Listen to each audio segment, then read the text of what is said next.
বহুকাল আগের কথা। এক জঙ্গলে 4টা শিয়াল একসাথে থাকত। সেই জঙ্গলেরই একটু গভীরে একদল হাঁস থাকত। এখানে যে এতগুলো হাঁস একসাথে থাকতো এ খবর শিয়াল 4টা কিছুই জানতো না।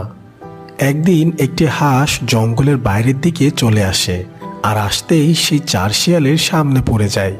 তখন একটা শিয়াল বলে, আরে বাহ, এ দেখে হাঁস, বাহ, আজকে সেই মজা করে খাওয়া যাবে। শিয়ালের এমন কথা শুনে হাঁসটি অনেক ভয় পেয়ে যায়। হাঁসটি কিছু বুঝে ওঠার আগেই শিয়াল 4টা হাঁসের উপর ঝাঁপিয়ে পড়ে, আর হাঁসের হাত পা ছিঁড়ে ছিঁড়ে খেতে থাকে। আহ, হাঁসের মাংস খেতে দারুণ স্বাদ। অনেক দিন পর এমন হাঁসের মাংস খেলাম। হ্যাঁ রে, তুই ঠিকই বলেছিস। এ জঙ্গলে যে হাঁস দেখাই যায় না, আজ হঠাৎ এদিকে হাঁস আসলো কই থেকে রে? তাই তো, এটা তো ভেবে দেখিনি। ওই দিক দিয়ে হাঁসটা এসেছে।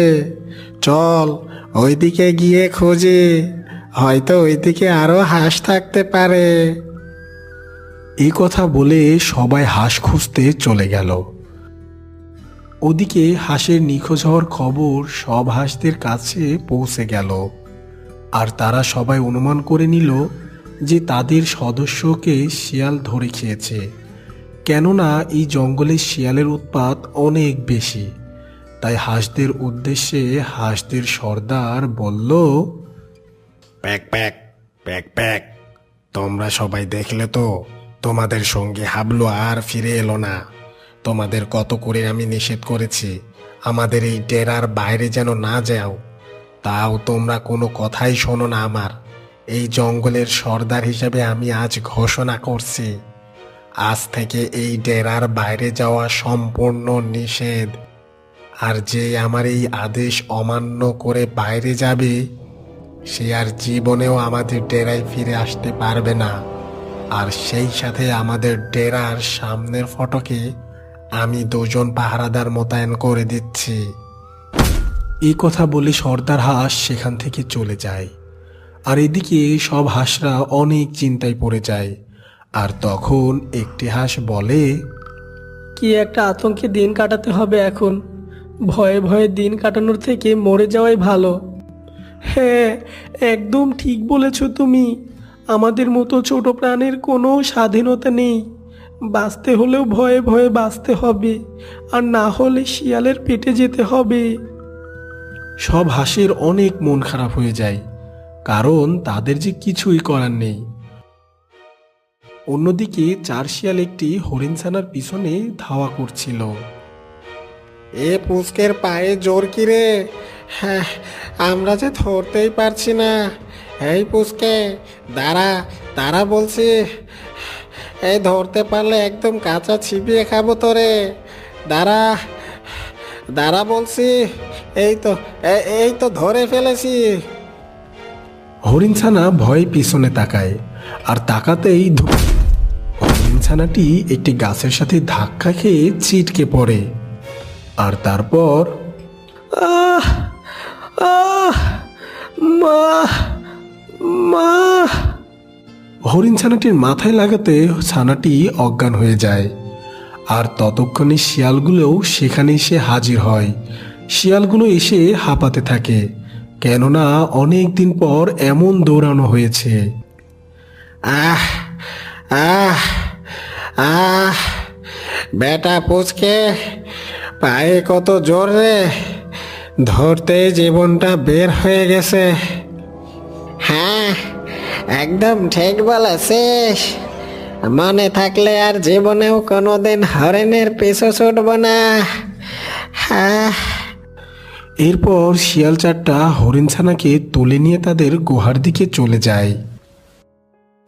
ওদিকে হাঁসের ডেরার সামনে 2জন সাহসী হাঁস পাহারা দিচ্ছিল, কারণ কোনো হাঁস যেন তাদের ডেরার বাইরে না যেতে পারে।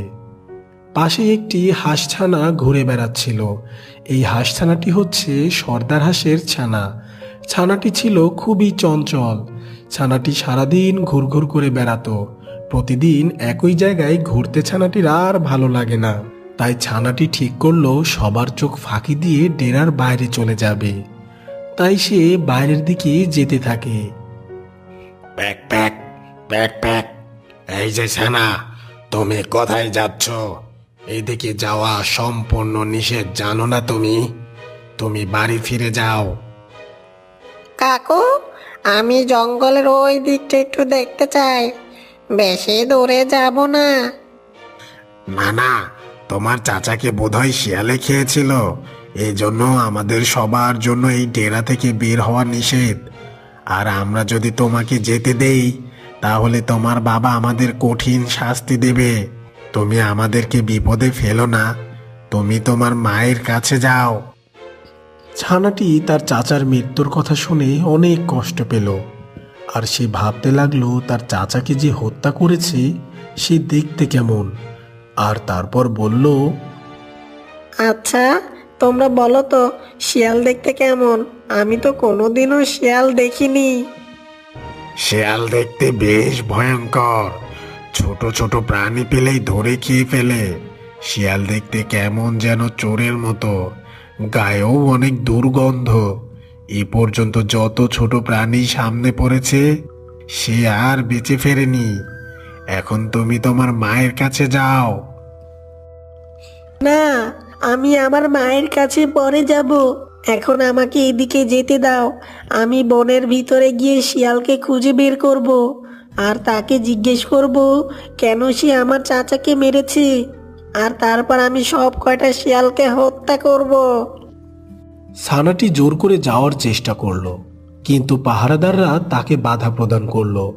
আর ছানাটি চিৎকার করে বলল, সরে যাও, আমাকে যেতে দাও। ঠিক তখনই ছানাটির মা সেখানে আসে আর বলে, কি হয়েছে? এখানে কিসের এত চিল্লাপাল্লা হচ্ছে? ক্ষমা করবেন সর্দারনি, আপনার ছানা জঙ্গলের ওদিক যেতে চাইছে, কোনোভাবেই তাকে ধরে রাখতে পারছি না আমরা। সেই বলেছে সে নাকি শিয়ালদের কাছে গিয়ে শিয়ালকে হত্যা করবে। আপনি একে থামান, তা না হলে সর্দার আমাদের গর্দান নেবে। এই যে আমার সানা, ওনারা কি বলছে এইসব? এটা কিন্তু একদম ঠিক করনি তুমি। চলো এবার ঘরে চলো তো, কোনো দুষ্টামি চলবে না, আর তোমার বাইরে যাওয়াও হবে না। ঘরে চলো। আমি বাইরে গেলে কি হবে? সারা জীবন কি এখানেই বন্দি হয়ে থাকবো? আমাদের কি একটু স্বাধীনতা নেই? আর কতদিন এভাবে লুকিয়ে থাকবে তোমরা? দেখো বাবা, আমরা ছোট্ট প্রাণী, আমরা শিয়ালের থেকে অনেক দুর্বল। আমরা কোনোভাবেই তাদের সাথে শক্তিতে পেরে উঠব না। আর আমরা যে এখানে আছি তা আমরা ছাড়া বনের আর কোনো প্রাণীই জানে না। তুমি যদি এখন বাইরে যাও আর যদি কোনো শিয়াল বা অন্য কোনো প্রাণী তোমাকে দেখে ফেলে, তাহলে তারা জেনে যাবে আমরা এখানে লুকিয়ে আছি। তখন তারা পাল ধরে এসে আমাদের উপর হামলা করবে। মা, আমরা কি তাহলে কোনোদিনই স্বাধীনতা পাবো না? জানি না রে বাবা, এখন চল ঘরে চল। তখন ছানাটি চুপচাপ মায়ের পিছু পিছু যেতে লাগলো আর মনে মনে ভাবছিল কি করে জঙ্গলের বাইরে যাওয়া যায় আর ওই শিয়ালদের সাহায্য করা যায়।